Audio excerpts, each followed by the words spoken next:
Bleu avant de se faire sauter à la dynamite. La dernière fois qu'il est venu à Cannes, là on le voit avec Marie-France Pizier, qui aurait dû être, vous voyez, la regrettée Marie-France Pizier que j'aimais beaucoup.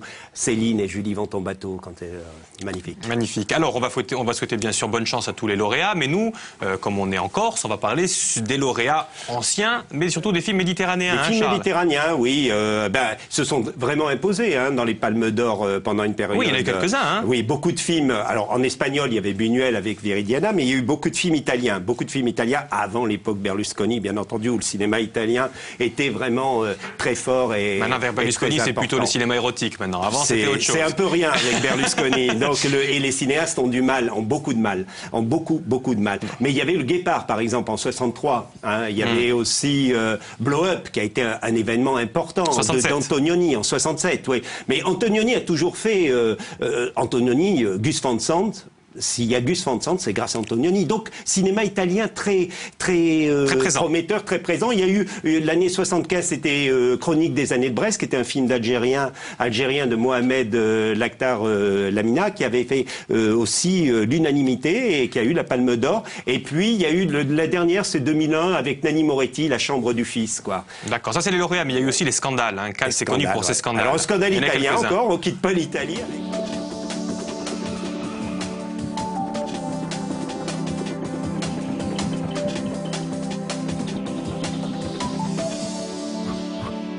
Bonjour Charles. Bonjour, ça va bonjour Luc. Oui, ça va. Comment ça peut pas aller avec un ciel comme ça, une mer et tout. Entraînement sur la plage comme dans Rocky 3. Ouais, Rocky 3. Rocky 3 parce qu'on va parler de plage et de cinéma, c'est copieux. C'est copieux tout de suite. Copieux.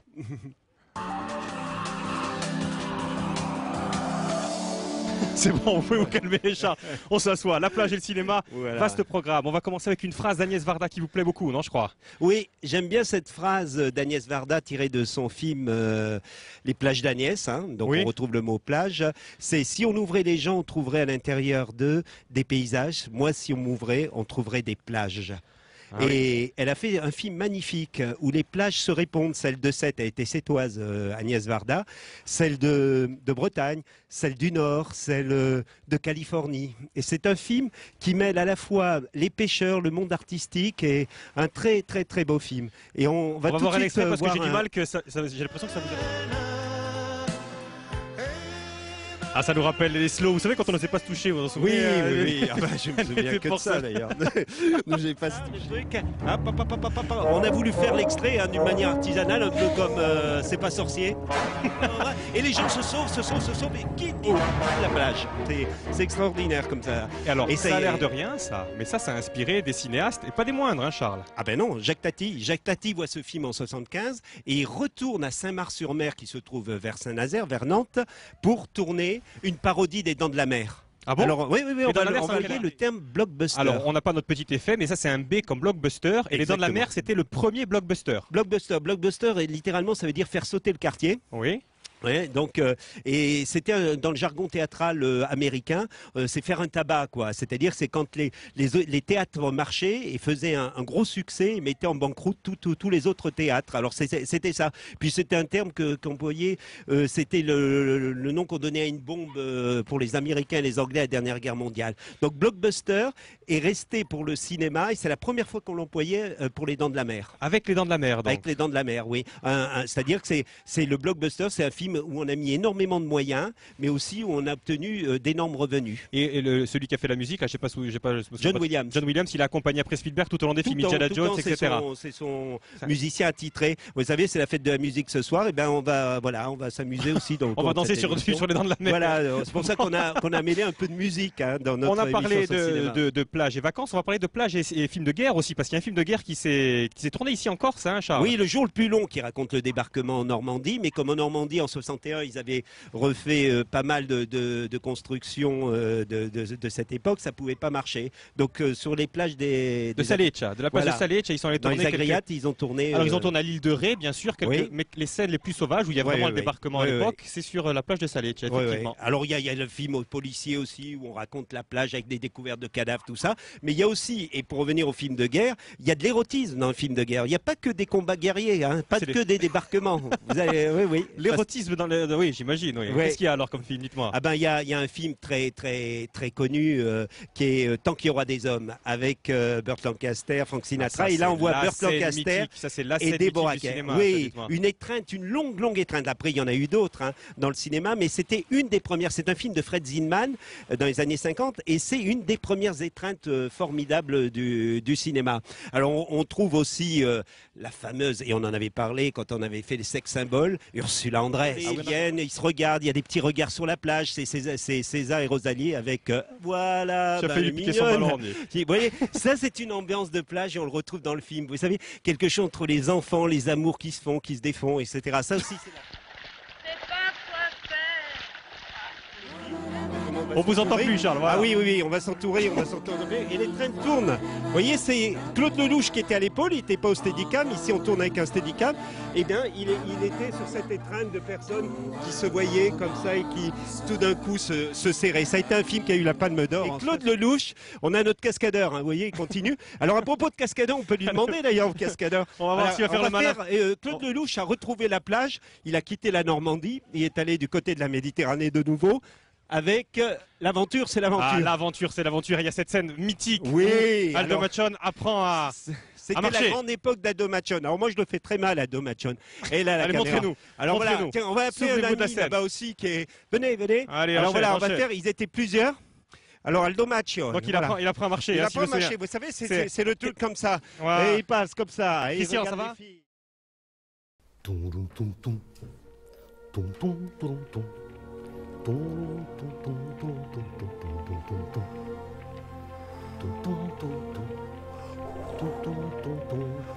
Tous aux abris, lieutenant! Attention! T'as vu, parlez tous à l'arrière-gorge avant dans les doublages. Hey, allez-y!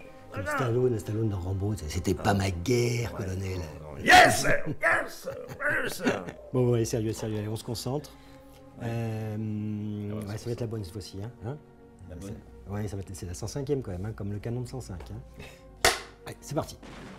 Gabriel Le Baumin est un cinéaste d'origine corse. La première fois que je l'ai vu, c'était dans le hall du théâtre de Bastia, grand, inquiet et solaire. C'était en 1995. Il était là pour présenter au Festival des cultures méditerranéennes son film Les Égarés.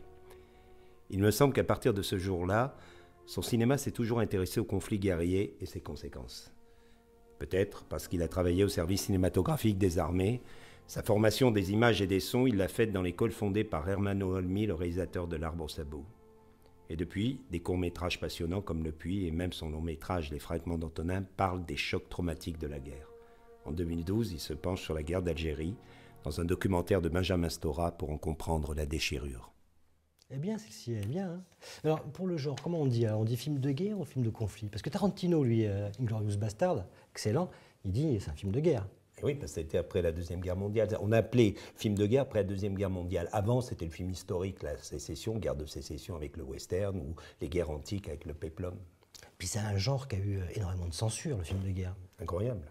L'Espoir, par exemple, de Malraux est diffusé. Hein, tourné en 30 et diffusé en 1945. Tu vois, donc 15 ans après quand même, c'est énorme. Et puis comme Les Sentiers de la Gloire de Kubrick. Ouais, avec Kirk Douglas. Ouais, 1957 et diffusé en 1975 en France.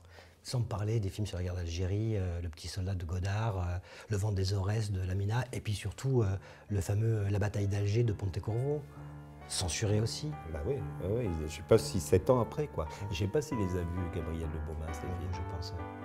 Ouais, je suis sûr.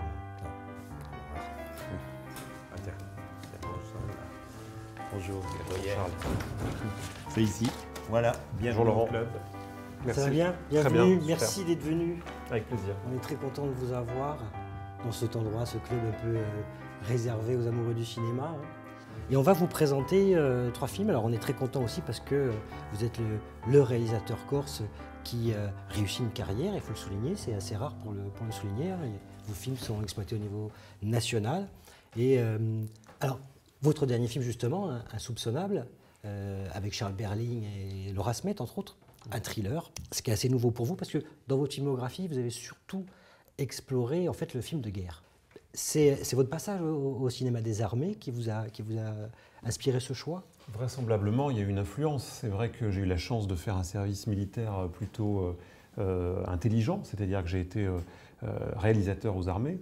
Et donc j'ai eu une caméra entre les mains pendant les 12 mois de ce service. Et j'ai surtout eu la possibilité d'accéder au fonds d'archives, qui est assez passionnant, assez foisonnant de l'armée, et qui couvre tous les conflits depuis que le cinéma existe. Donc j'ai pu pendant un an m'immerger dans cette iconographie, dans cette matière, et vraisemblablement y trouver des histoires à raconter. Oui, ça a toujours été un parallèle très intéressant, le cinéma et la guerre, quoi, parce que au cinéma, au service cinématographique des armées, il y avait Lavalou et Masseron qui ont trouvé, parce qu'ils avaient à résoudre un problème de prise de vue dans un sous-marin, l'Anouma.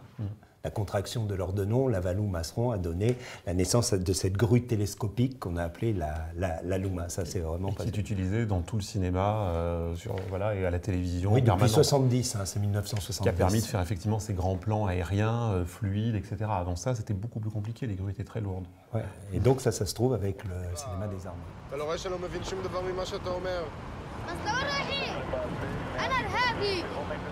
عم بقول لك انه انا ارهابي على السجن بوم بوم انا ارهابي סתום כבר. לוקח אותך הביתה לרג'ה.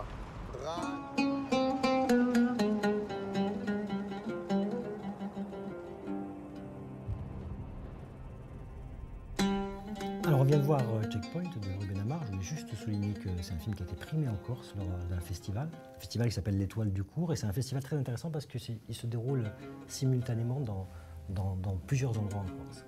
Votre avis, Gabriel, sur ce film? Moi, je trouve que c'est un film remarquable, vraiment. C'est un film remarquable dans sa cinématographie. Je dirais c'est un vrai film de cinéma, quoi. Il y a des plans, il y a une unité, il y a une tension. C'est un film très très bien mené. Et je trouve que c'est un film qui est vraiment dans ce genre-là, film de guerre, qui exploite très profondément les thèmes. Au fond, à l'origine de la guerre, souvent, il y a la difficulté, l'impossibilité de communiquer. Les gens ne se parlent plus, les gens ne se comprennent pas, les gens se parlent mais ne s'entendent pas. Donc ils inventent une autre forme de langage, qui est le langage de la violence. On se tape dessus, on se tire dessus, au moins tout le monde comprend. Et souvent, la guerre tue les mots. Et ce que je trouve remarquable dans ce film, c'est qu'il exploite ce thème de l'incommunicabilité à différents niveaux. C'est-à-dire que l'on voit effectivement ce soldat et cet enfant qui ne parlent pas la même langue. On voit ce soldat au checkpoint qui renvoie le père de la mariée, qui ne comprend absolument pas la situation dans laquelle ils sont, qui renvoie la mariée et son père, alors que l'autre essaye de lui expliquer. On voit les gamins qui se battent alors qu'ils devraient jouer ensemble parce qu'ils n'arrivent pas à se parler. Et on voit aussi ce soldat qui n'arrive pas à parler à sa fiancée au téléphone, il n'a pas le réseau, comme il dit. Et puis ensuite, son camarade l'appelle dans la voiture, il ne l'entend pas non plus. Donc ce thème de l'incommunicabilité, qui est une des sources génératrices de conflits et donc de guerre, je le trouve exploité à tous les niveaux du film et dans toutes les séquences. En ce sens, ce film est tout à fait remarquable. Exactement, et c'est renforcé aussi par le fait de prendre ce jeune garçon. Je trouve que quand on prend un enfant qui voit la guerre par son irrationalité, la non-logique des choses, son imaginaire, sa mythomanie, je trouve ça, je ne sais pas qu'est-ce que vous en pensez, Gabriel, toujours très fort par le regard d'un enfant, la guerre. On comprend et on voit, ça pointe bien l'absurdité d'un conflit, quoi. Oui, et puis on voit bien que le temps de la guerre génère une culture de guerre auquel les enfants sont évidemment très perméables. Et un enfant qui naît dans une période de guerre ou dans une période de conflit ou de tension est forcément un enfant qui adopte ce langage-là. Et on voit bien que ces enfants dans ce film-là sont complètement pétris du langage de la violence, à la fois dans leur rapport les uns avec les autres, dans la façon dont ils imitent les adultes, et dans l'imaginaire qu'ils ont construit. C'est-à-dire que cet enfant, et la séquence symbolique du début avec le scorpion, c'est-à-dire qu'il a un rapport au danger qui est absolument aberrant. C'est-à-dire qu'il va prendre ce scorpion à la main comme il va prendre un flingue en plastique pour aller défier les véritables soldats qui auraient pu, à un moment donné, on a tous peur, là on se dit le soldat qui est aussi un très jeune gamin d'une certaine façon, voilà, va faire une bavure. On voit bien que ce soldat, il a à peine 10 ans de plus que ce gamin. Et ce que je trouve intéressant dans ce film-là, c'est de voir comment le temps de la guerre, effectivement, génère une culture à violence et qu'il est très très difficile d'en sortir. Je m'en souviens plus exactement, mais il y a une scène où il y a un œil qui est découpé avec un rasoir et je trouve que c'est assez fort.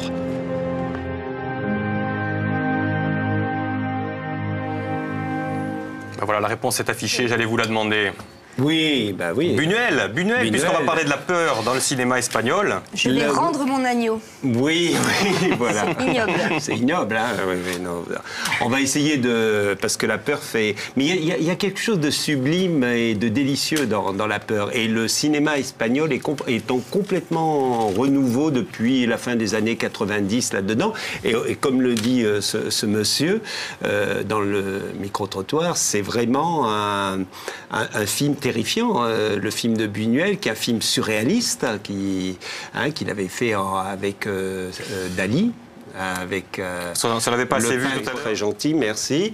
Donc le couteau, voilà. Alors le couteau, on va le donner ici à notre ami professeur. Alors c'est une histoire très très très belle. C'est-à-dire qu'on est complètement dans l'absurde, hein. Il y a une élève qui se demande qu'est-ce que veut ce professeur, qui lui donne des cours particuliers, et elle va lui poser une question. Cette personne va sortir un couteau et il y a une intensité des regards. Par la lumière, par le jeu d'ombre, on va faire naître une espèce de peur. Et cette personne, sous un accès de folie, un peu comme notre docteur Orloff et un peu comme, regardez, pour votre copain là qui a peur des yeux découpés, eh bien, on va faire sortir on va essayer de s'approcher de ça. Hein, ça vaut le coup? Alors voilà. Interdit aux enfants de 12 ans ou pas? Au moins de 12 ans. Voilà, déjà, on est prêt. Et puis, on va peut-être demander une musique. On va voir si on est cadré. J'aime beaucoup, moi. Voilà. Bravo, les filles. Voilà, donc il y avait une Est-ce qu'on applaudit Charles quand une scène est finie d'ailleurs? Parce que moi, quelquefois, il y a des techniciens qui peuvent applaudir, etc.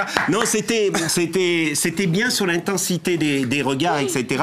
Effectivement, après, ce qu'il y a de plus difficile, c'est que l'action... Et puis, il aurait fallu effectivement, comme Julia est sur cette caméra, que les coups soient portés là, comme ça, et que je sois plus sourd, comme ça. Et pour que, après... Elle est aussi dans le cadre. Non, attends, là, attends. Tu rentres un tout petit peu plus. Non, trop par là. Ouais, voilà. Ah, attends, voilà. Mets-toi sur la pointe des pieds. Voilà, ça c'est bien, tu t'abaisses. Voilà. Oh là, on a tout, là. Alors j'y vais. Je déclenche. Ça y est, c'est parti.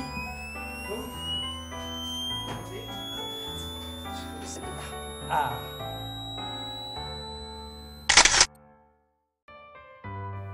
C'est bon? Je crois. Ouais, c'est bien, merci. C'est quoi cette photo, Charles, que tu nous as fait faire? C'est le cadre. Tu sais, moi, il me semble que quand on parle de la famille, il y a toujours le cadre d'une photo qu'on veut faire, le cadre familial, le cadre des traditions, et puis le cadre, c'est aussi le cinéma. Donc le lien me semblait bien entre le cadre du cinéma, le cadre des familles, les familles dont on ne doit pas sortir la tradition. Je pense à Ettore Scola, d'ailleurs, il commence son premier film par le premier plan, c'est pas son premier film, mais le plan sur la famille, c'est une photo comme ça, tu vois. Et il disait à mettre bout à bout des bouts de famille, comme ça, on se demande s'il y a de quoi en rire, quoi en pleurer, quoi. C'est vrai qu'il y a toujours des nœuds. Bah, tu sais que la cinéaste que nous recevons aujourd'hui, Karine Albou, a travaillé énormément sur la famille. Hein. Bah oui, c'est presque sa marque de fabrique, même si elle raconte le couple, les adolescents, il y a la famille derrière. Chute. Quoi, Chute? Bah Chute, c'est son premier court-métrage. Ouais, c'est vrai. Et puis après, elle a fait... Aïd El Kébir. Ouais, voilà. Pour lequel elle a eu un grand prix à Clermont-Ferrand. Ouais. Et puis après, ça a été le long-métrage, regarde. C'est La Petite Jérusalem, prix du meilleur scénario de la critique à Cannes en 2005. Et ça aussi, ça parlait de la famille, le fossé entre deux sœurs, une traditionnaliste et l'autre qui a fait des études de philo. Et celui-là, Le Chant des mariés, aussi met en scène deux familles, une juive et une musulmane, à Tunis, pendant l'occupation allemande en 1942. Elle joue dedans d'ailleurs. Elle joue dedans, on va la recevoir de suite. Ouais. Elle arrive. Ah bon. Bonjour. Bonjour Karine, bienvenue. Merci d'avoir répondu à notre invitation. Bienvenue Karine. Voilà l'endroit où on reçoit les cinéastes de la Méditerranée. Très joli, on dirait un vieux théâtre d'Algérie. Ouais. Et là, nous sommes ravis Je propose qu'on aille s'installer. d'accueillir pour la première fois une jeune femme. Quoi. On a eu que des hommes jusqu'à maintenant. Donc là, on est complètement ravis de vous avoir. Un verre d'eau? Oui, avec plaisir. Alors Karine, parlant de la famille méditerranéenne, justement, je voulais vous demander comment a réagi la vôtre quand vous avez décidé de faire du cinéma? Plutôt bien. En fait, ma grand-mère était ravie parce qu'en Algérie, elle voulait être comédienne. Et elle a joué un petit peu au théâtre. Et elle m'en avait jamais vraiment parlé quand je lui ai dit, parce qu'au départ, moi, j'ai pris des cours de théâtre pour être actrice.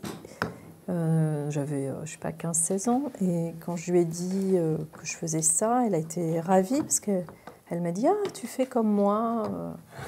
Voilà. Et il y a ça dans la famille, il y a toujours une projection. Non, mais je ne savais pas en plus qu'elle voulait faire ça quand elle était jeune. Donc c'est drôle, quoi, en fait. Donc c'est l'accomplissement d'un rêve secret de... ça, c'est marrant. Et puis en plus, elle devait jouer dans un film à Paris, hein, par contre, parce qu'elle a fait ses études à Paris. Elle est partie d'Algérie pour aller à Paris faire ses études. Et elle devait faire un film, parce qu'elle était très typée, faire le rôle d'une Égyptienne. Et elle m'a dit, à ce moment-là, la guerre a éclaté, le tournage a été annulé, et j'ai toujours gardé le contrat. Et elle m'a sorti le contrat qui datait. Voilà. Donc justement, elle était contente que je sois dans un domaine artistique. Oui, parce qu'il y a des familles qui réagissent très très mal. Maintenant un peu moins, mais il y a eu un moment donné, la famille, quand quelqu'un décidait d'être dans le spectacle ou faire ça, c'était une trahison, il fallait qu'il fasse ses études jusqu'au bout. Et autrement, c'était partir vers quelque chose que la famille ne maîtrisait pas, on sortait du cadre, justement. Oui, ils étaient un peu inquiets, moi aussi, mais ils auraient préféré que je fasse Sciences Po ou Hippocagne, ce vers quoi j'étais destinée. Mais en même temps, ça continuait quelque chose de familial aussi, ce choix artistique. Donc c'était peut-être plus fidèle au vrai esprit. Justement, dans vos films, il y a toujours eu une histoire d'amour qui prend naissance. Pourtant, ce sont les liens familiaux qui souvent dictent la conduite de vos personnages. En fait, parce que jusqu'à présent, j'ai dépeint des situations... En fait, c'est des crises d'adolescence. J'ai mis en scène jusqu'à présent des personnages assez jeunes, puisque Laura, dans La Petite Jérusalem, a 18 ans, et les deux jeunes filles dans Le Chant des mariés ont 15 et 16 ans. Donc il y a une dépendance familiale. Voilà, donc il y a une dépendance familiale, et ce qui m'intéresse dans l'adolescence, c'est justement le moment où on quitte les valeurs familiales pour se trouver... dans la jungle sauvage de ses propres sentiments et de ses propres émotions et de ses propres valeurs. C'est un thème de tous les cinéastes méditerranéens. Je pense d'ailleurs que c'est le thème préféré des cinéastes en Méditerranée, la famille Charles. En même temps, il y a des traitements différents. Je ne sais pas ce qu'en pense Karine. Si on pense à Fellini dans La Marcorde, il y a un éclatement, il y a un univers sonore de la famille. Je veux une femme, l'oncle et tout ça qui va voir, je veux une femme. Et puis, si on voit la famille du côté de Théo Angelopoulos, il y a espèce de jambe de plomb. Et puis, des silences, la silence. Et on retrouve, alors, Carlos Saura, qui a traité avec la cousine Angélique, Maman à 100 ans, et puis on en parlait avec Laurent, Cria Cuervos, où c'est aussi une enfant qui est dépendant de la famille, qui voit sa mère. En tête d'affiche, le Petit Corse, pareil aussi, il est pour vous. Allez, rendez-vous en fin d'émission. En attendant, on accueille celui qui a réalisé le documentaire qui va être diffusé demain. Il arrive par là, on va parler de Plateau TV, bien sûr. Bonjour Charles Dubois, enchanté de vous retrouver. Comment allez-vous? Tiens, on serre la main. Ça va, mon ancien collègue, hein? Grand plaisir, oui. Ça fait plaisir. Vous débarquez de là-bas, vous arrivez de Paris? Oui. D'ailleurs? Oui. Ça de quelque chose, Paris, en ce moment? C'est cotonneux, c'est les cerveaux un peu gris, c'est... Voilà, c'est... Un accablement, et c'est dur de penser quand on est accablé. Oui, j'imagine. Fiche d'identité, quand même, Charles. Alors, Charles Dubois, vous êtes réalisateur depuis quelques années maintenant. Depuis combien de temps vous êtes réalisateur? Tiens, ça fait combien d'années? Quelques-unes. Oui, quelques-unes, je dirais. Et malheureusement, le nez creux, parce que effectivement, le documentaire que vous avez réalisé, qui va être diffusé demain, il tombe en plein dans l'actualité. Vous parlez dans ce documentaire de ce qui se passe en ce moment dans Paris? Oui, j'aurais préféré que ce soit derrière, mais effectivement, c'est incroyable. Puisque dans la deuxième partie du documentaire, en partant de l'attentat qu'il y a eu à Marrakech sur le café Argana, qui était aussi un lieu de rencontre, un lieu où les gens aimaient se penser, aimaient réfléchir, aimaient rire. a été victime aussi d'un assassinat avec beaucoup de victimes. Et les artistes se battent beaucoup au Maroc parce que cette saloperie les touche aussi. Exactement. Énormément. On va remonter ensemble, si vous le voulez bien, le temps. Donc je crois qu'il y a quelques temps, dans un taxi, au retour du festival Artemar, et vous rencontrez Maï Binebine. C'est comme ça la rencontre? Non, j'oublie. Ma valise n'arrive pas à Bastia. Et moi j'attends, je suis tout seul dans l'aéroport et c'est le soir, c'est le dernier avion. Et il y a un type, une casquette vissée sur la tête, c'est Maï Binebine. Il attend, il avait la même voiture que moi qui devait nous ramener à l'hôtel pour le festival Artemar. On faisait partie d'un jury tous les deux. Et voilà, on sympathise, il m'invite à venir passer la nouvelle année avec là-bas parce qu'il fait des fêtes gigantesques au Maroc, à Marrakech. Et là, c'est le début d'une rencontre. Il me fait lire ses livres. Je trouve ça d'une poésie inouïe, formidable. Un conteur. Et puis, il m'emmène au pied de l'Atlas voir son atelier puisqu'il travaille à 30 km de Marrakech. Et là, je vois des œuvres monumentales et ça m'impressionne et je dis, il faut que je raconte le portrait, d'autant plus qu'il a un destin romanesque. Il a alors au départ, il était professeur de mathématiques. Tout d'un coup, il écrit quelques mots. Il y a un écrivain qui le pousse à écrire. Et puis, il fait un dessin. Et son lyrisme dans le trait est tellement percutant qu'on lui dit, il faut que tu peignes. Et là, il s'est mis à écrire et il fait en parallèle l'art plastique et un destin romanesque. Parce qu'un père bouffon du roi d'Hassan II et un Bouffon frère au sens propre. Bouffon, son père, c'était au le sens bouffon. médiéval. Au sens médiéval. D'ailleurs, il a un projet là-dessus où il va écrire sur son père et son frère qui fait partie du coup d'État qu'il y a eu contre le roi en 1971 est emprisonné 20 ans dans une des bagnes les plus affreux du Maroc. Donc effectivement, il y a un passif. Il y a un passif et lui, il est ballotté là-dedans. Il est avec une fratrie de cette... voilà. Donc vous allez au pied de l'Atlas, vous voyez son atelier et quand vous regardez son atelier, ça donne ça. Moi, ma petite revanche contre l'inhumain, elle se passe là.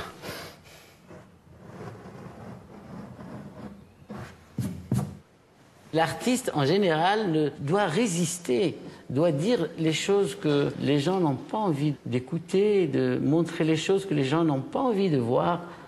L'artiste, c'est sa mission, surtout ici en Afrique. En Afrique, on se sent investi d'une mission don quichotesque de redresseur de tort. On a tous, tout le temps, parce qu'il y a tellement de choses qui ne vont pas ici. Alors, l'artiste, c'est un petit peu son rôle. Hein. Et on peut aller jusqu'où alors? À mon sens, aucune limite. On parle de Charlie Hebdo, là, c'est ça la question. Évidemment, il faut condamner la violence. Il faut se battre et on se bat. On se bat beaucoup. Vous ne le voyez pas, mais on se bat. Avec nos petits moyens, mais on se bat. Parce que nous sommes les premiers touchés par cette saloperie. Déjà, une remarque sur la forme. Vous vous mettez en scène, c'est un dialogue entre vous, en fait, c'est ça? Oui, parce que j'ai voulu... C'était après les attentats de Charlie Hebdo et contre les Juifs dans l'épicerie cachère. Et j'avais besoin d'aller à la rencontre pour voir des valeurs universelles, pour discuter dans ce pays du Maghreb. J'en ai éprouvé le besoin, donc je pouvais pas faire comme si j'étais pas dans ce réel. Donc je me suis inclus, mais là c'est le seul moment où j'essaye de dire, voilà, nous on vient de subir ça, qu'est-ce que tu en penses, toi, en tant qu'artiste sur un pays d'Afrique et tout ça. Et c'est vrai que les interrogations, la pensée, on était encore dans l'accablement, parce que c'est au mois de janvier que se passe ce moment d'échange. Et donc voilà quoi, on essaye de comprendre comment l'artiste qui pour certaines personnes conservatrices et même pour le roi, même s'il y a eu beaucoup de progrès depuis Hassan II, et les salafistes et les mafias religieuses, c'est un pyromane quoi. Et ils en ont peur quoi. Et alors c'est important que j'essaye de voir aussi moi alors dedans, mais je suis en filigrane. Après et j'ai voulu aussi que la voix off soit Souad Amidou, qui est une comédienne marocaine, franco-marocaine et qui avait tourné avec Depardieu. Et qui avait tourné avec Depardieu dans le plus beau métier du monde. On va l'écouter justement parce qu'on a vu la partie, il est plasticien bien sûr, mais il est aussi et surtout écrivain. Et quel écrivain? On écoute ces mots, si vous le voulez bien. Prisonniers de leur malheur, les personnages de Mahi Binbin se débattent dans leur corps meurtri. Au début des années 2000, choqué par le nombre de morts des migrants qui prennent la mer, il écrit Cannibale. Ce roman nous raconte les affres de l'immigration clandestine. J'ai écrit ce roman, on ne parlait pas trop à l'époque de l'immigration clandestine. Ce n'était pas la phobie des Européens.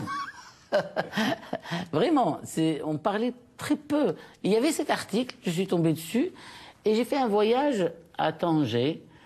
J'avais une exposition pas loin, à Cela, je faisais une exposition par là. Et j'étais à la rencontre de ces jeunes qui veulent partir. Ils ont commencé à me raconter des trucs. Et je me suis dit, bon, il y a un roman dans cette histoire. Comparé au nabot que nous étions, Pafadnam avait une taille de géant. Tout en lui était démesuré.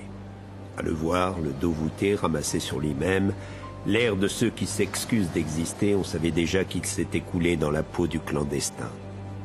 Peut-être aurions-nous dû en faire autant et nous entraîner pour l'avenir, apprendre à devenir invisible, apprendre à s'effacer, à n'être personne, une ombre noyée dans la masse, un chien couchant, un simple ver de terre, voire un cafard.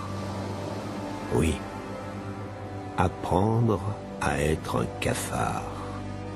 Amoureux des mots, hein, Charles Dubois. Hein. On rappelle que vous êtes réalisateur de Un livre un jour, notamment, oui. hein, sur France Télévisions. Oui, oui.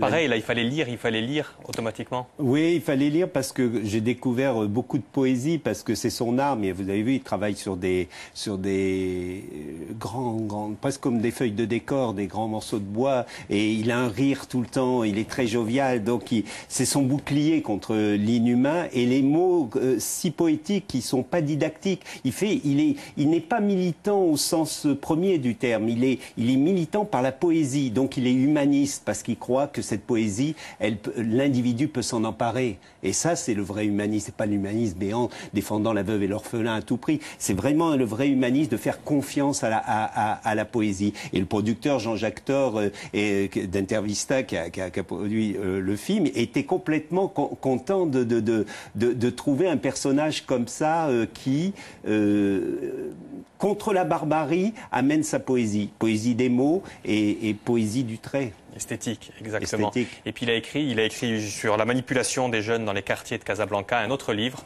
Avant de parler de ce livre, eh bien, regarde encore un extrait si vous le voulez bien. Là comme ailleurs, les enfants jouent au foot. Ils rêvent de devenir le meilleur gardien de tous les temps, le nouvel attaquant phare, le défenseur infranchissable. Ils étaient partis à Casablanca rencontrer le cinéaste Nabil Ayouch, réalisateur des Chevaux de Dieu, film inspiré du roman de Mahi Binbin, Les étoiles de Sidi Moumen. C'est l'histoire d'une bande de jeunes gens, auteurs des attentats suicides du 16 mai 2003 à Casablanca.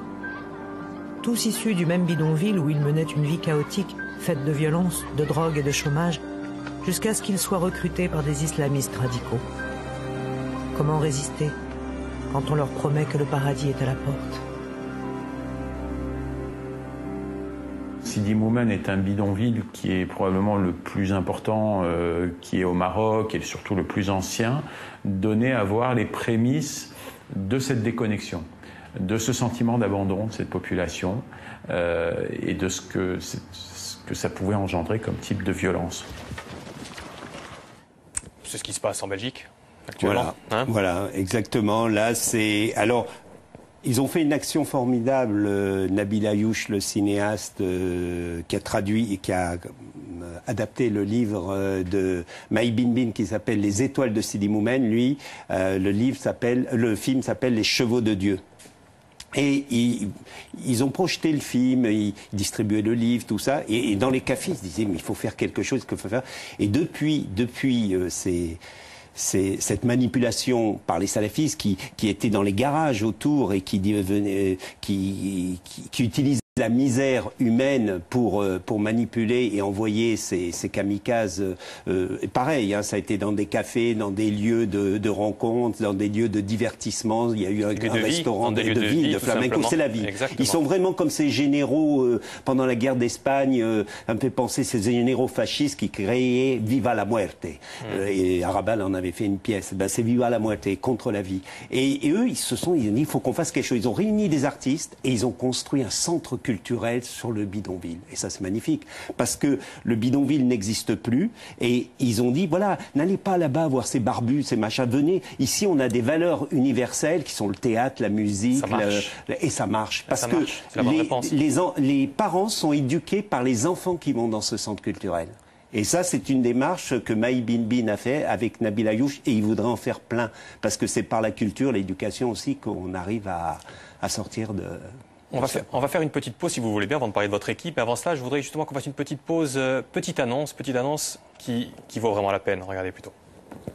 Monsieur Cinéma à la télévision, mais il y en a un que la télévision française tout entière nous envie. Il est là en plateau tout de suite avec nous.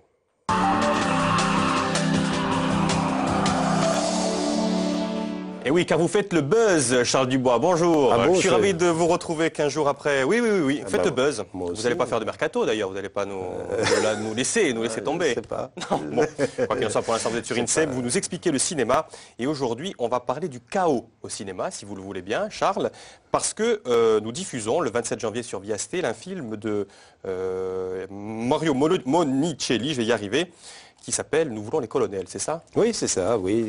« Nous voulons les colonels », c'est un film de 73 que Monicelli réalise en pleine forme, là, hein, parce que Monicelli, c'est l'homme de la satire sociale, c'est l'homme de la comédie italienne, c'est quelqu'un qui a débuté comme critique en 1932, il est originaire de Toscane, on le voit en ce moment en photo quand il était jeune. C'est un de ses premiers films quand il dirigeait le Pigeon. Le Pigeon, c'est un film où on sent toute l'amertume satirique. C'est un hold-up manqué avec un groupe de pieds nickelés comme ça. Il y a Vittorio Gassman, Nino Manfredi. C'est un film. Les gens, quand ils parlent de Monicelli, connaissent Le Pigeon et Mes chers amis, qui a été un film de 74, donc qu'on avait évoqué juste avant Noël. Monicelli, il a trois terrains, je dirais. Il a la farce, la trivialité de la farce, le burlesque, une pureté burlesque et une énergie anarchique. Et c'est peut-être cette énergie anarchique qui l'a amené à se suicider à 95 ans, cet acte complètement romanesque. On le voit là d'ailleurs, deux ans avant sa mort. Il avait une particularité aussi, Monicelli, c'est qu'il tournait avec des acteurs français. Oui, il avait tourné, Mes chers amis, c'était avec Noiret. Et ce film, Nous voulons les colonels, c'est avec François Perrier, qu'on voit à droite, et Claude Dauphin, qui joue le président de la République italienne, qui est à gauche de l'écran. Alors on va commencer par voir un petit extrait justement de ce Nous voulons les colonels, voir quels enseignements on peut en tirer avec vous. Donc, Nous voulons les colonels. Dans le film, je vous ai dit, c'est une farce bouffonne qui montre la paranoïa ambiante de cette Italie, puisqu'un député joué par Ugo Tognazzi, le grand Ugo Tognazzi, qui a le rôle principal dedans, et qui a lui aussi le maître de la comédie italienne. Les héroïnes au cinéma, j'avais trouvé tout à l'heure en cherchant dans le grenier le film, il y avait l'identification d'une femme, tu vois, et c'est le personnage... écrit par mon ami Feu Gérard Brache. Eh oui, Gérard Brache. Qui était un très bon ami à moi. Et justement, Brache fait dire à un moment donné au personnage, il dit je voudrais rester silencieux avec une femme. C'est le même silence que je veux avoir avec la nature, comme ça. Et c'est ça l'identification d'une femme et de l'héroïne à ce moment-là, à cette époque-là, chez Antonioni, au moment où il travaille avec Brache, là. Moi, j'aime bien aussi la citation de Fourvel qui dit en fait le cinéma est fait pour filmer une Raymonda. Raymonda, c'est Volver, hein, c'est Penelope Cruz en Volver, hein, quand elle apprend au téléphone la mort de sa tante. Voilà, une héroïne méditerranéenne. Ah oui, puis Eric, il s'y connaît, lui, en héroïne. Dès la sortie de l'IDEC, il en convoque une dans Présence féminine, d'ailleurs, ça s'appelle Présence féminine, et une héroïne mystérieuse avec une valise comme ça, et il a d'ailleurs le César en 87, et puis après, le long métrage arrive en 89 avec... Écoute, lorsque Gabriel Aguillon réalisa son premier film, il n'avait pas encore envisagé où cela le mènerait. La Scarlatine laissait entrevoir une carrière dans le cinéma d'auteur. Rue du Bac confirmait ce talent salué par la critique et par l'avance sur recette du CNC. Pourtant, tout bascula un jour dans un fou rire non maîtrisé. Vidal Douce a pour longtemps changé la vie de cet Italien, né à Alexandrie. Les succès s'enchaînent, le libertin, Absoluti Fabulous, évoque la vie. Et en entrant dans ce bar, c'est il qui va devoir faire un retour sur sa passion et sur ce qui est le moteur de sa vie, la comédie. Non, je suis pas sûr de mon intro, qu'est-ce que tu en penses? Non, c'est sympa, on dirait un peu le cinéma de minuit, tu sais. En revanche, il faut que tu dises un mot du thème.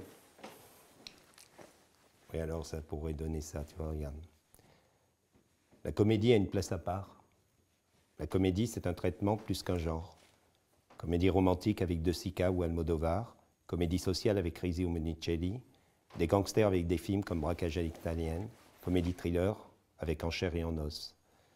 En fait, la comédie méditerranéenne part toujours d'un désespoir noir et de problèmes sociaux sur lesquels on ajoute des éléments comiques, contrairement à la comédie dite américaine qui est fondée sur le spectacle comique sur lequel on ajoute des éléments sociaux.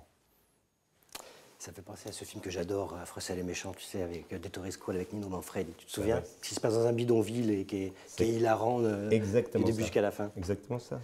Je crois qu'il arrive. Ah, attends, on va ranger ça.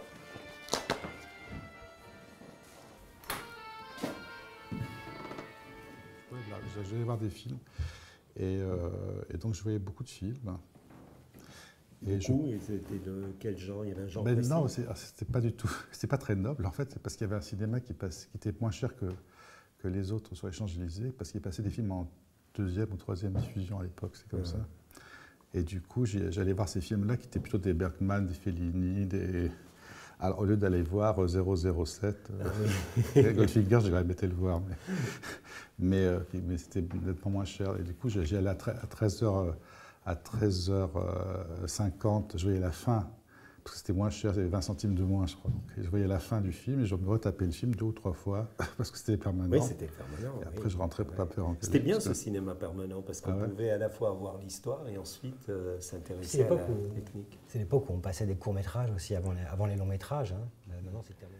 Non, mais là, moi, je crois que c'est un film qu'il faut voir dans l'esprit de la Commedia dell'arte. Là, on a le Zani, qui est le petit valet du peuple, là, qui est joué par l'homme de ménage, et puis le Matamor, qui est le fanfaron, qui est le gardien. C'est vraiment l'esprit de la Commedia dell'arte, sans dialogue, sans rien. Et j'ai trouvé ça remarquable, extrêmement maîtrisé, très bien filmé.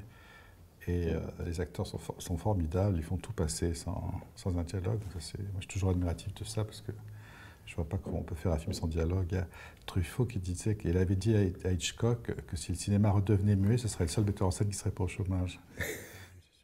Il y a une chose aussi, je ne sais pas si tu as remarqué dans le cinéma de Gabriel, c'est qu'on en avait parlé, j'ai l'impression. Alors, il y a une loi, entre guillemets, qui veut que quand on fait un film dramatique, c'est 700 plans et la comédie, c'est 1500 plans. J'ai par moments l'impression qu'il y a moins de plans comme ça, que c'est tourné en plan séquence. Alors, peut-être aussi parce qu'il y a un côté où la musique est importante et c'est comme une comédie musicale. Les personnages ne peuvent plus parler à un moment donné, donc ils chantent. Et il y a souvent des chansons sur les standards, etc. Même dans Le Libertin, Balasco chante, mais Lebrun chante, etc. Et après ils dansent, parce qu'ils ne peuvent plus chanter, ils dansent. Et donc on a ce... Voilà, il me semble. Quand Balasco chante, j'ai fait un travelling avant mort, on n'a pas envie de... Oui. C'est le premier plan du film en plus, donc on n'a pas envie de le surdécouper, ça ne sert à rien. Alors cette idée de multiplicité des plans, est-ce que c'est comment vous voyez par rapport à la C'est-à-dire quand même c'est très nécessaire pour le rythme de la comédie. Ça, on peut pas. Ceci dit, Woody Allen tourne avec peu de plans. Hein. Quand je vois ses films, évidemment, il fait très peu de plans. Hein. C'est vrai, oui.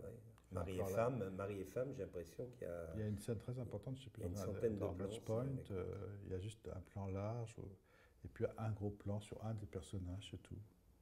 Dans Cécile Barcelona, machin truc que j'ai beaucoup aimé, il n'y a pas beaucoup de plans. Dans Monicelli, il n'y a pas beaucoup de plans. C'est-à-dire que pas beaucoup de plans, il faut que le scénario et les acteurs soient très costauds. Quoi. C'est ça, oui, parce que c'est eux qui rythment. Voilà, ceux qui rythment. Si vous êtes couvert, vous pouvez quand même donner du rythme et aussi du mouvement. Hein. Ce n'est pas qu'une question de se couvrir, c'est que la comédie, c'est aussi le mouvement.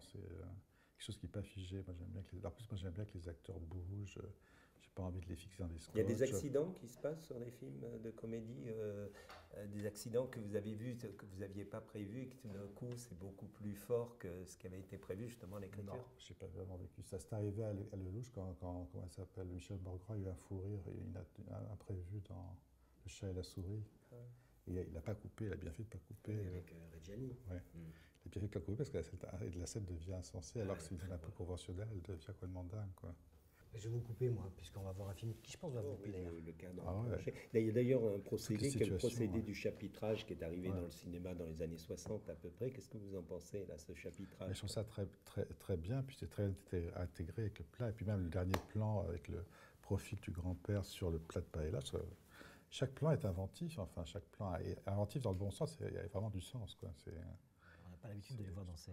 Alors peut-être la difficulté, ça peut être de les tenir, parce que je pense qu'une actrice qui, effectivement, comme dit Gabriel, dans le contre-emploi, comme ça, elle peut peut-être avoir envie d'en faire un peu trop. Et Gabriel parlait tout à l'heure de sincérité. Est-ce que vous êtes vigilant sur ce fait où on peut basculer dans la performance? Elles sont prudentes, quand même, les actrices françaises. Elles sont prudentes. Elles sont très prudentes. Faut les pousser un peu. Ah oui, mais Streep se lâcherait plus? Je ne la connais pas, je n'ai pas ce bonheur-là, mais les Français sont prudents. C'est un truc français d'être prudent, je pense. C'est vrai. C'est pas un reproche, hein, c'est un trait de caractère. Non, c'est une prudence. Ouais. Donc, quand on leur donne elles sont très contentes de faire un rôle comme ça, mais après, quand il faut y aller, il faut pousser un peu. C'est-à-dire que vous avez une façon particulière de travailler, parce que la comédie, on le disait tout à l'heure, c'est hyper précis, mais à l'écriture, mais aussi à la mise en scène, et notamment à la direction des comédiens. Mais ça commence beaucoup pour moi, surtout avec les rôles que je leur ai donnés, où ils se transforment beaucoup quand même. Donc, physiquement, avec les essayages costumes, coiffure, tout ça. Parce que le costume, c'est comme un corset. Une fois qu'elles ont leur corset, tout, elles sont déjà plus elles, quoi. Elles sont déjà plus à l'aise pour être quelqu'un d'autre. Et puis, il y a un moment, c'est juste qu'il faut sauter faut plonger, quoi. Donc, il y a toujours un début, un petit moment, ou pendant les essais, il y a toujours un moment où il faut donner un petit coup de... Ah bon, c'est rien. Un petit coup de talon comme pour un cheval, comme ça, pour que ça s'emballe dans le bon sens, quoi. C'est l'angoisse, oui. Il n'arrive pas à analyser, je pense, les critiques, le travail qu'il faut pour la dynamique ou la rythmique comique, quoi, qui, moi, me semble extrêmement difficile. Ça a toujours été considéré comme une espèce de sous-genre. Il n'y a rien à faire, c'est comme ça. Et pourtant, beaucoup plus difficile à mettre en mouvement, en image que le drame, j'ai l'impression. C'est-à-dire que si vous faites une vraie comédie, vous avez tout le problème de la dramaturgie, plus la mécanique du rire. Donc c'est quand même très compliqué. Hein. C'est beaucoup plus long d'écrire un scénario de comédie. Francis Weber, quand il dit qu'il met 1000 pages pour en avoir 100, et qu'il met un an, c'est pour créer une horlogerie comme ça ne m'étonne pas du tout. Enfin, c'est un vrai... Mais bon, il faut l'accepter. Bertrand Tavernier m'a dit, et lui qui est très très cinéphile et qui sait tout, que To Be or Not To Be avait été massacré par la critique et avait été un échec. Ah ouais. Le Père Noël est une ordure a été massacré, c'est Balasco qui m'a dit, massacré par la critique et n'a pas très bien marché et n'a pas marché comme il devrait. Tout comme les Tontons Flingueurs aussi, qui n'avaient pas été épargnés. Oui, qui n'avaient pas été épargnés au moment de... Je vous coupe, parce que c'est déjà la fin, ça passe plus vite le temps ici que dans un film d'Angelo Poulos. Je suis membre du club alors. Ah ben vous êtes membre du club définitif. Parrain, on va dire parrain. Membre, c'est joli. Oui, parrain, d'accord. Merci beaucoup. Voilà, au revoir. Merci, à bonne continuation. C'est bien, je suis content, on a découvert une belle personne. C'est bien de trouver, de voir les réalisateurs qui parlent. Et puis moi, je suis sûr que sa douceur doit être complètement efficace sur les films de comédie, parce que être comme ça, dans une profondeur comme ça de douceur et où les gens viennent à toi, je suis sûr que ça doit donner... Pour diriger, ça va être un atout. Mais en fait, j'ai tourné en plan séquence. Et en plus, je tournais avec une caméra. C'était du vrai scope, c'était plus lourd, etc. Donc là, la technique est différente. C'est ce qu'on appelle du faux scope, du Super 35. J'ai tourné à 2 caméras. Et puis, voilà, le cinéma a évolué, le langage qu'on utilise, le langage cinématographique évolue, le regard du public évolue. Donc je ne pouvais pas de toute façon filmer Mobius comme j'ai filmé Les Patriotes. C'est il y a 20 ans à peu près, donc voilà. En Italie. Alors ce coup d'État qu'on voit, qu'on va tout de suite voir sur l'écran, où les militaires, c'est très savoureux, hein, oui. Les militaires essayent de prendre la télévision, puisque ça c'est vraiment l'organisme par lequel ils vont pouvoir faire des discours, etc. Vous allez voir une chose très particulière, à la droite de l'écran. Hein, il y a un vrai coup d'État qui s'est passé en Espagne en février 81. Et on a l'impression de la même on ne sait pas où est la fiction, où est la réalité. Là, c'est la réalité vraiment. Hein, c'est le coup d'État qui est en Espagne. Hein. La frontière est très ténue. Et on ne sait plus où la bouffonnerie de cette farce est de quel côté. Vous voyez, le moustachu qui va tirer sur la télévision, qui appartient au film de Monicelli, eh ben vous avez le même moustachu. J'ai pas retrouvé le plan serré dans la prise, le putsch qui a été fait en Espagne. Donc lui, il a choisi la farce bouffonne, là où Costa Gavras dans Z choisit des accents beaucoup plus graves, hein, bien entendu. Ça lui a été reproché d'ailleurs, hein, qu'il choisisse la farce bouffonne pour montrer. Mais le message passe quand même. Et puis, oui. Comme technique. Les autres ont joué dans des films d'espionnage, des films, tout un cinéma, un pan du cinéma des années 50. On trouve une Gianna Maria Canale qui a travaillé essentiellement avec son mari Riccardo Freda. Et on voit que on n'est pas dans la brune italienne, on est dans la blonde incendiaire. Alors moi, je voulais voir, qu'est-ce qui avait inspiré la blondeur justement de Cécile de France C'est-à-dire qu'en fait, déjà là, on voit qu'on est dans le glamour. Ouais. Et ça, c'était évidemment un des premiers principes de mon film, c'est que ça soit glamour. Alors glamour, ça veut dire quoi? Ça veut dire ça veut dire agréable à regarder. Ça veut dire on doit aimer voir les acteurs, les voir à l'écran, aimer les voir ensemble. C'est ça le glamour. Oui, il y a une certaine séduction de l'image, de séduction du personnage. Le personnage ne doit pas seulement être séduisant pour l'autre personnage, il doit être séduisant pour le spectateur. Donc c'est ça c'est déjà il y a cette exigence de glamour. Et ensuite la blondeur, le glamour n'est pas obligatoirement, on passe pas obligatoirement par la blondeur. Le fait est que là, je voulais qu'effectivement qu'elle ait un côté froid. Que le personnage, alors peut-être comme les héroïnes hitchcockiennes, qu'elle ait un côté un peu froid et imprenable, une première chose. Et la deuxième chose, c'est que de toute façon, le personnage était censé être américain. C'est une franco-américaine, mais qui travaille aux États-Unis, qui a travaillé aux États-Unis comme trader aux États-Unis. Donc, elle est à Monaco depuis 2-3 mois, pas plus. Donc de toute façon, son esthétique est américaine. Ça, c'est depuis le début, on le savait. Donc il fallait qu'elle ait une coiffure, une façon de se coiffer. En fait, on va pas chez le coiffeur. Quand on va chez le coiffeur, on ressort pas de la même manière quand c'est le coiffeur aux États-Unis ou le coiffeur en France. Voilà, il y a des différentes. Voilà, parce qu'il y a différents canons finalement. Et en plus, c'est quelqu'un qui travaille dans la banque. Donc de la même manière, on n'est pas apprêté. Pareil quand on travaille dans la banque que quand on travaille dans le cinéma, par exemple. Voilà, donc ça c'est tout bêtement la caractéristique du personnage. Le personnage, et vient des États-Unis, travaille dans une banque. Après, elle a son propre caractère, un peu insolent, un peu rentre dedans, etc. Tout ça donc amène à réfléchir à une esthétique qui soit cohérent avec le personnage, plus le glamour. Ouais, c'est vrai. Et je pense que le côté blondeur hitchcockienne, pour ces actrices italiennes, c'est pas innocent. Je pense que Hitchcock était déjà là et il y a cette recherche-là. Et vous disiez d'ailleurs que Eric disait qu'il était très inspiré par Les Enchaînés d'Hitchcock, où là on a Ingrid Bergman et Cary Grant. En quoi il vous a vraiment inspiré ce film pour Mobius? Ça m'a pas inspiré, mais j'avais ce film en tête pour une raison toute simple, hein, pour une raison très précise. C'est que l'histoire d'amour se passe donc dans un environnement d'espionnage, et l'environnement d'espionnage pèse sur l'histoire d'amour. C'est-à-dire que tout d'un coup, en fait, à un moment donné, les amoureux, les amants, ne savent plus très bien si leur amour est vrai ou si ça fait partie de la manipulation ambiante. Puisqu'on a parlé d'un chaos familial, vous voyez, il y a des petits bougés de la caméra, les cadres sont légèrement cassés et sont amenés à être à l'épaule, voilà.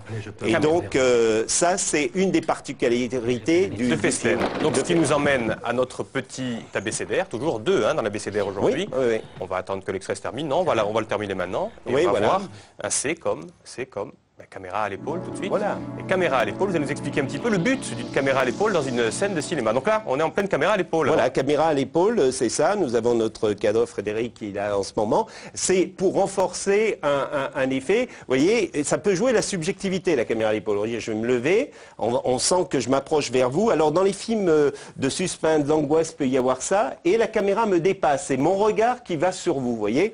C'est moi qu'il faut que j'écoute l'air. Voilà, si vous êtes menaçant, je vais c'est comme si moi, j'étais en train de me rapprocher. Et comme quoi, menaçant, pas menaçant, il faut que ça je peut l'air être menaçant, ça peut être une histoire d'amour. C'est en tous les cas, le cadreur prend la place du personnage dans cette situation-là. Alors souvent, ça a été pris dans les films menaçants parce que ça crée une certaine. On va le voir tout de suite d'ailleurs avec un film. Il y a Rec, oui. Alors Rec, c'est carrément le cadreur qui est le personnage moteur. Alors par exemple. Là, vous avez dans Rec, le personnage, je vais reprendre comme ça. Vous voyez, c'est le cadreur, comme dans Blair Witch, qui est personnage subjectif, hein, et qui est à l'épaule. Et on s'adresse à lui. Méditerranéen, hein, et pour nous, en plus, les hommes qui nous sont un peu interdits. et donc, c'est une façon de pénétrer un peu votre univers qui est très intéressant. Oui, il n'est jamais poseur, il n'est jamais en posture, et ça, c'est bien. Mais ça, c'est le don de la grand-mère qui doit lui envoyer des sondes. Exactement. Et alors, par contre, on sent quelque chose de l'ordre de l'Antiquité, quoi. Je trouve quelquefois dans les ça, hein, que d'être là-bas où ça fige un tout petit peu plus. Hein, sauf que et où il faut redonner une énergie au plan. Sauf que Charles, quand on tourne une scène, admettons celle-là elle est mauvaise, il faut que vous vous rassiez, que vous la refassiez. Oui, alors on va la refaire. Tomber. On va essayer. Parce on va essayer de la refaire. Ici. Mais on va voir que je saute. Si on j'aurais pu faire le parachutiste. Si on la refait, de Charles. Je vais pas vous faire. Mais alors, si c'est moi qui l'a fait, admettons, peu importe. Oui. Et alors, Aldo Machon, il disait, mais c'est pas le nez qui est gros, c'est la figure qui est petite. Voilà. Alors, ce qui était drôle là-dedans, c'était Brel. Brel qui, lui, n'arrivait pas à le faire. Alors, il marchait comme ça, comme un échassier. Et il regardait les filles comme ça. Et alors, et comment ça va Et en fait, on rappelle que c'était pour draguer les filles qui avaient sur les transats. C'était pour draguer. Alors, il y avait Lino Ventura, Jacques Brel, Charles Denner. Et Aldo Machon, Charles Gérard, la troupe. Il avait retrouvé l'esprit de Slick Lasnog. Ah oui. Vous l'avez. Je l'ai là, à peu près. Donc ça, c'était... les années 70, début des années 70. Oui, voilà, on avait quitté l'amour et la plage, c'était l'aventure et la plage. Et maintenant, on va parler d'un dernier grand film, tiens, si vous voulez, pour terminer l'émission. Les personnages de Fellini vont au bord de l'eau, attendre un bateau qui arrive et accompagner, on parlait tout à l'heure, des réalisateurs et de leurs musiciens. Et bien là, c'est Nino Rota, la musique de Nino Rota, qui est une musique inoubliable. On rappelle qu'on a fait de la reconstitution historique, là, c'est les vrais habits, hein, Charles. Hein oui, oui. Il y a quelque chose. On donne rendez-vous demain.